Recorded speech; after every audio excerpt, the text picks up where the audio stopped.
রাজ্যের মুখ্যমন্ত্রী তথা দলের সুপ্রিমো মমতা বন্দ্যোপাধ্যায়ের জন্মদিনে ৩০০ গরিব দুঃখীকে বস্ত্র বিতরণ করা হলো ব্লক যুব তৃণমূলের পক্ষ থেকে।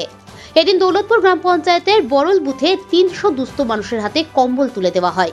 উপস্থিত ছিলেন ব্লক যুব সভাপতি মনিরুল ইসলাম, দলের অঞ্চল সভাপতি জনার্দন সরকার সহ আরও অন্যান্য নেতৃত্বরা।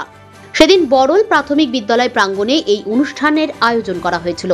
এ প্রসঙ্গে যুব সভাপতি মনিরুল ইসলাম বলেন, আমাদের দলের নেত্রী মমতা বন্দ্যোপাধ্যায়ের জন্মদিন উপলক্ষে আমরা হরিশ্চন্দ্রপুর ২ নম্বর ব্লক যুব তৃণমূলের পক্ষ থেকে বরল গ্রামের ৩০০ জন গরিব দুঃখীর হাতে শীত বস্ত্র হিসেবে কম্বল তুলে দিলাম। আগামীতে এই ধরনের কর্মসূচি আমরা আরও আয়োজন করব। আমাদের নেত্রী রাজ্য জুড়ে উন্নয়নের যে জোয়ার এনেছেন তাতে মানুষ প্রচুর সুবিধা ভোগ করছে। এই উন্নয়নকে আমরা আরও মানুষের কাছে পৌঁছাতে চাই।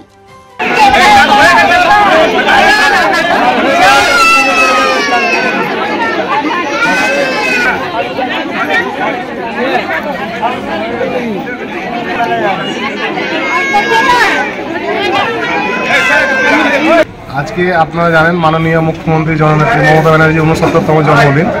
সেই উপলক্ষে হরিশ্চন্দ্রপুর ২ যুব তৃণমূল কংগ্রেসের উদ্যোগে দৌলতপুর যুব তৃণমূল কংগ্রেসের পক্ষ থেকে সহযোগিতা আমরা এই দৌলতপুরের বরল যে বুথটা রয়েছে আমাদের হরিশ্চন্দ্রপুর ২ নম্বর ব্লকে, যে কিছু সংখ্যক আদিবাসী সম্প্রদায় বসবাস করেন তার মধ্যে বরল বুথটাই থাকে। এখানে প্রায় ৩০০ মতো লোক বসবাস করেন।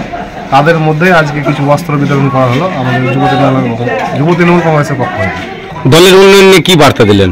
আমরা এটাই চাইবো যে মমতা ব্যানার্জি দিদি আরও দীর্ঘায়ু হোক, আরও দীর্ঘদিনভাবে সুস্থভাবে থাকুন এবং মানুষের কাজ করুন। তার সাথে সাথে আমরা যে উন্নয়ন চলছে সেটা উন্নয়ন বজায় রাখবো।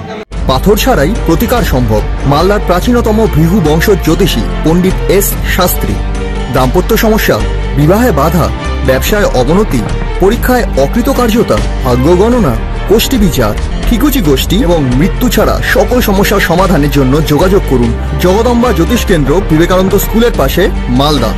মোবাইল 09733027832 অথবা 09332056956।